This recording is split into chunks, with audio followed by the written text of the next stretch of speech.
مسجد میں آئے, رات عبادت کرے, کل مغرب سے پہلے پہلے کام سمیٹ لے سارے, اور مغرب کے بعد یہ رات شروع ہوگی, مغرب کے بعد ایک چھٹی کر لو اللہ رسول کے لیے. کر لیں گے انشاءاللہ تعالی ایک چھٹی. اور توبہ کی رات ہے یہ, توبہ کرنی. ہمیں بھی روز ہی سوال آتے ہیں, دل نہیں کرتا, کچھ باتیں ایسی ہیں جو کرنے کو طبیعت نہیں چاہتی, میں کروں گا بھی نہیں.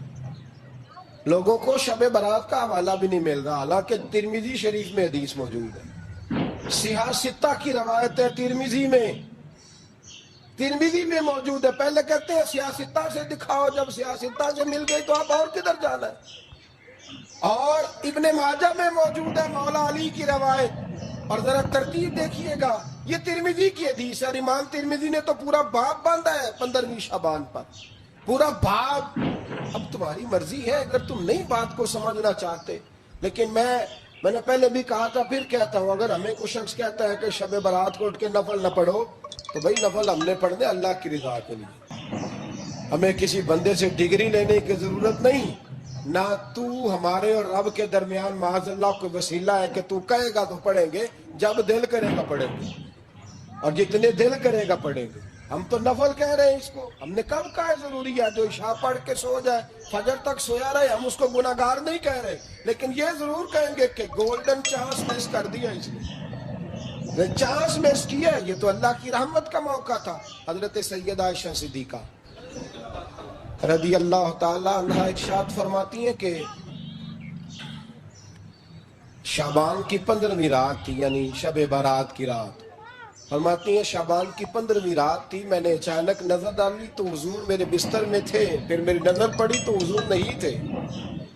میرے دل میں گمان آیا, خیال آیا کہ شاید کسی اور زوجہ کی طرف حضور کا میلان طبع ہو گیا ہو, وہاں تشریف لے گئے ہو. فرماتی میں اٹھی باہر گئی تو نبی کریم علیہ السلام جنت البقیع میں تھے, قریب ایک جگہ پہ حضور دعائیں مانگ رہے تھے. فرماتے میں گیا تو حضور فرمانے لگے, ابو بکر کی بیٹی تو نے کیا گمان کیا کہ اللہ کا رسول تیری حق تلفی کرے گا؟ عرض کی حضور آپ مالک ہیں, کہیں اور جانا چاہیں تو میری طرف سے پابندی نہیں. کہتی ہے وہاں کھڑے کھڑے میرے رسول کریم نے بیان فرمایا, یہ ترمذی کے لفظ ہیں.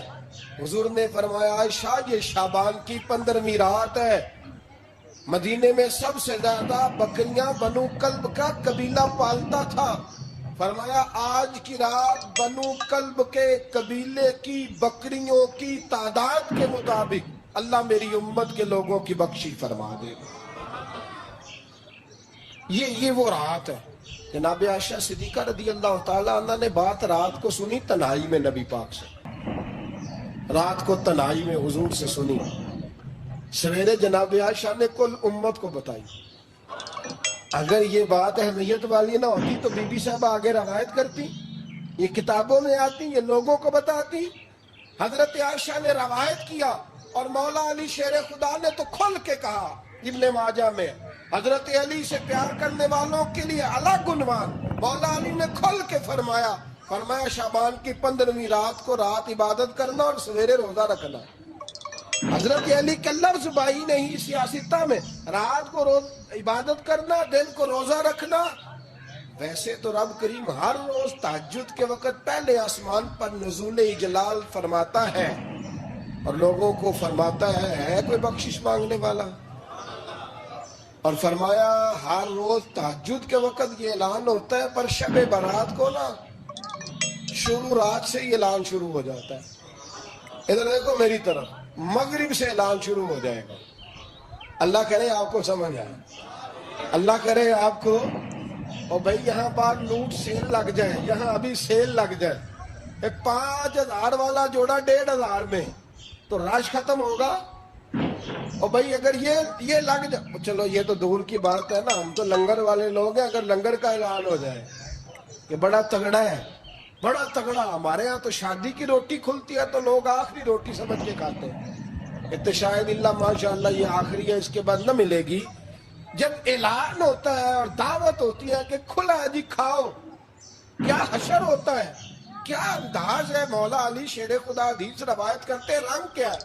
فرمایا باقی راتوں میں نا تھوڑا سا پیکج ہوتا ہے, تھوڑا سا, آخری حصے میں رات کے شب برات کو نہ رات چڑھتے ہی اللہ پہلے آسمان پر جو اس کی شان کے لائق ہے نزول جلال فرماتا ہے، اور پہلا جملہ یہ فرماتا ہے کوئی معافی مانگنے والا؟ اللہ کرے آپ کو سمجھ آئے، یعنی معافی دینے والا کہہ رہا ہے چلو آؤ آؤ ادھر آؤ ذرا معافی مانگو، میں معاف کرنے آیا ہوں، مانگو معافی، ہے کوئی معافی مانگنے والا؟ معاف کر دیں گے۔ اور آپ فرماتے ہیں ہے کوئی رزق مانگنے والا؟ وہ جو بڑی درخواستیں دیتے پھرتے ہیں نا مختلف اداروں میں، وہ ایک درخواست نا کل شب برات والی رات بھی دے۔ اللہ کرے آپ کو سمجھ آئے۔ وہ جو کہتے ہیں نا بڑی بڑی کمپنیوں میں نے اپلیکیشن جمع کرائی ہے تو کہیں کام نہیں بن رہا تو نسخہ دے رہا ہوں، ایک ایپلیکیشن کل رات بھی جمع کراؤ انشاءاللہ کام بن جائے گا۔ اور میں نہیں کہہ رہا، مولا علی شیر خدا فرما رہے ہیں، اور وہ خود نہیں فرما رہے، وہ نبی پاک کا فرمان نقل کر رہے ہیں، اور وہ رسول اللہ صلی اللہ علیہ وسلم کی بات نہیں بیان کر رہے۔ وہ کہتے ہیں رب فرماتا ہے کوئی روزی مانگنے والا؟ سارے سیٹھوں نوابوں جاگیرداروں کے پاس جا جا کے تھک گئے ہو، ایک دن میرے کہنے پر، ایک رات، ایک دیہڑی ذرا شب برات والی لگا کے تو دیکھو، پر شرط یہ ہے کہ یقین کامل ہو، ارادہ یہ، مطلب اللہ معاف کرے آپ نے ناراض نہیں ہونا، لیکن وہ ماحول اس طرح کا ہے کہ شب برات میں ایک دو ساتھی کو کہا رات کو عبادت کر کہتے جی وہ تو ٹھیک ہے پر سویرے چھٹی نہیں، کام کرنا ہے۔ یعنی رب کہہ رہا ہے کہ تو آ جا شب برات کی رات، جو مانگے گا وہ تجھے، لیکن یہ ادھر نہیں توجہ کر رہا، یہ کہتا ہے سویرے 10 بجے دکان نہ کھلی تو مشکل ہو جائے گی، دفتر نہ گیا تو حالات آپ دیکھیں ذرا۔ اب جب یقین اس طرح کا ہو تو پھر تو بھائی ساری زندگی اداروں میں درخواستیں دینی ہے، پھر آپ جیسا آپ کا مزاج ہوگا، اللہ تعالیٰ تو بندے کے گمان کے قریب ہے۔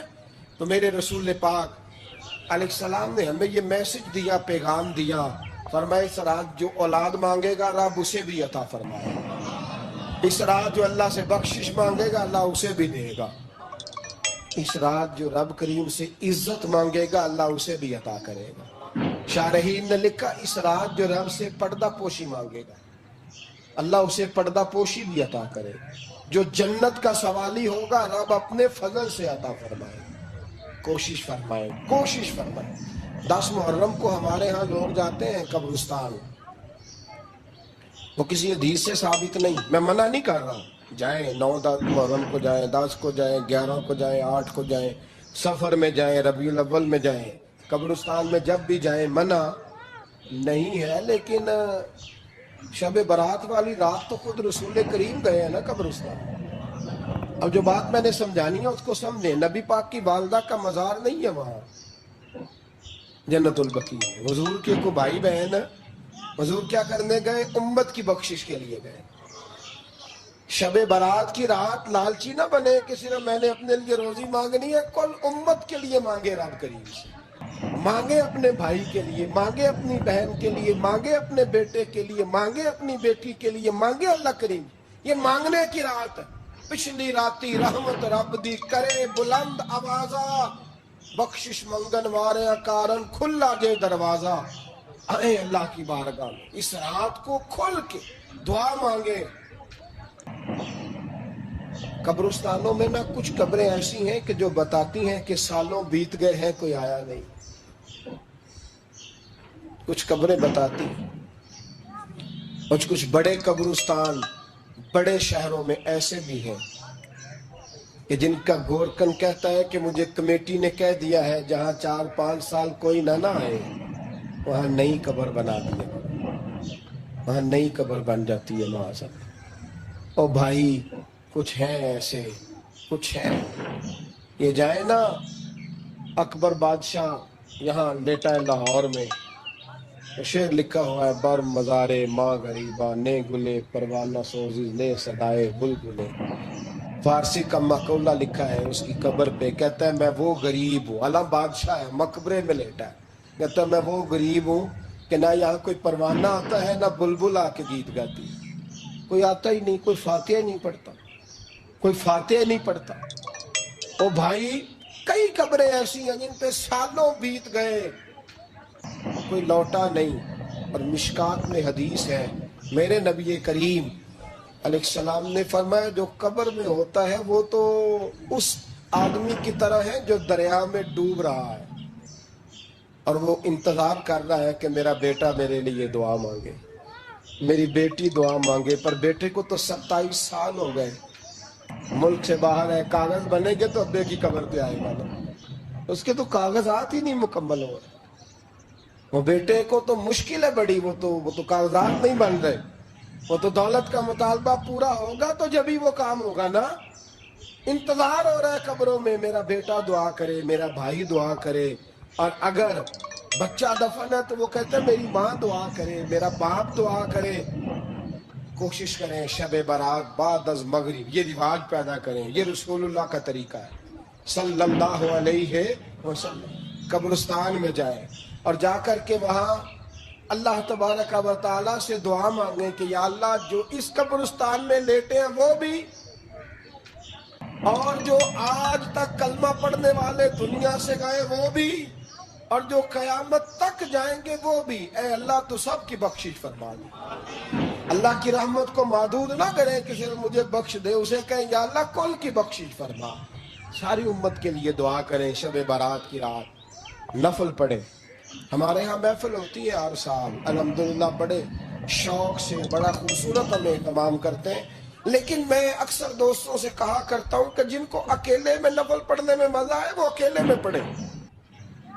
کتنی کھلی بات کر رہا ہوں، میں پابند نہیں کر رہا کہ آپ یہاں آئیں گے محفل میں آئیں گے ضروری ہے، بھئی آپ کو اکیلے میں مزہ آتا ہے نا، کچھ لوگ تنہائی میں ہو تو دل زیادہ لگتا ہے، وہ تنہائی میں کریں اللہ اللہ کوئی حرج نہیں، لیکن کچھ ایسے ہیں کہ نعت سنتے ہیں تو دل نرم ہوتا ہے، تقریر سنتے ہیں تو دل نرم ہوتا ہے، تو جن کا اس طرح نرم ہوتا ہے وہ مسجد میں آئے بات سنیں۔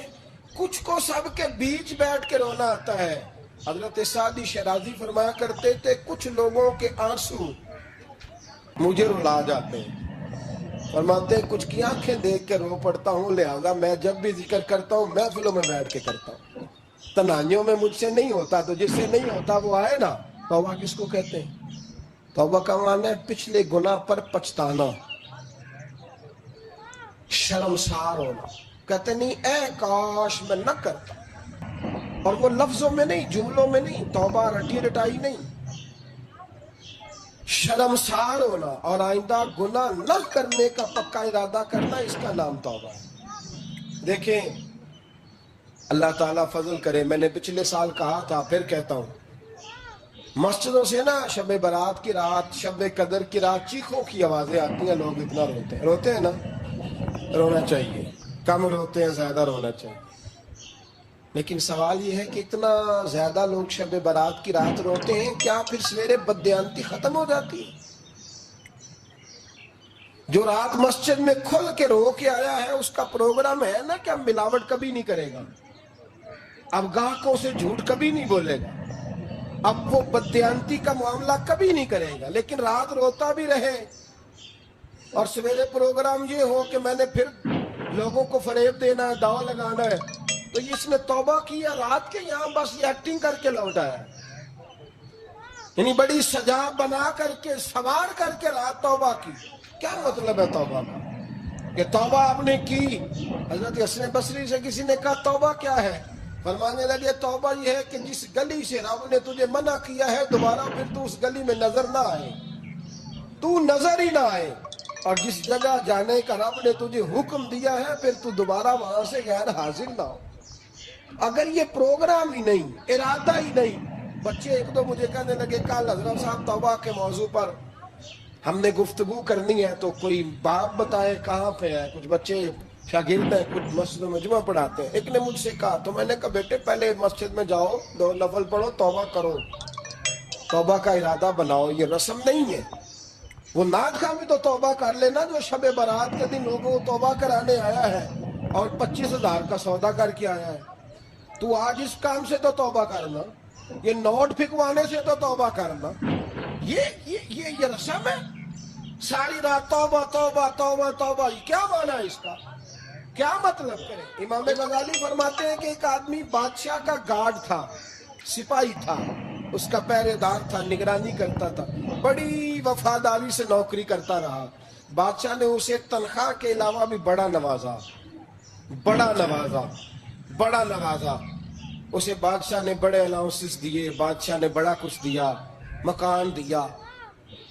کچھ سالوں کے بعد بادشاہ کو پتا چلا کہ یہ میرے لیے نہیں آتا تھا، اس کی تو میری کنیز پر نظر تھی. اس نے تو رات کی ڈیوٹی اس لیے لگوائی تھی کہ کنیز پر نظر تھی. تو امام فرماتے ہیں کہ بتاؤ پھر وہ بادشاہ اس کے ساتھ کیا سلوک کرے گا؟ وہ کیا سلوک کرے گا؟ تو لوگ کہنے لگے حضور لگتا یہ ہے کہ وہ نا 4-5 حصوں میں کاٹ کے تو کتوں کے آگے پھینکے گا.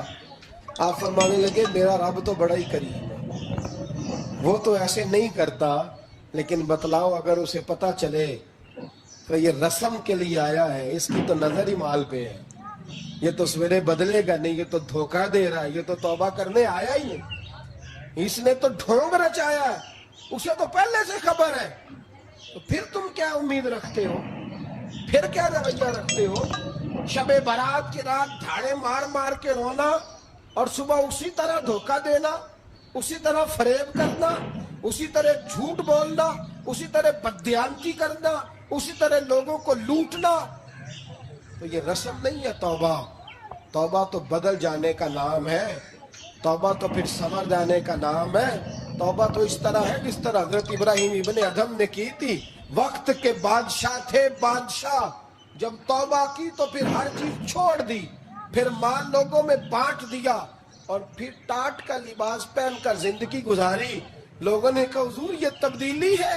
فرمایا تبدیلی نہیں، یہ میری توبہ ہے، یہ میری توبہ ہے. جب توبہ کی تو پھر بدل کے کی، جب توبہ کی تو پھر تبدیل کی آپ نے. یہ کیا توبہ ہوئی؟ ساری رات روتے رہے، سویرے دکان پہ جا کر پھر قسم اٹھائی کہ مجھے تو پڑتا ہی 11,000 کا ہے. یہ توبہ ہے؟ تو آپ نے اور میں نے توبہ کرنی ہے تو انشاءاللہ تعالیٰ اس طرح کرنی ہے کہ پھر 15ویں شعبان کو بدل جائے.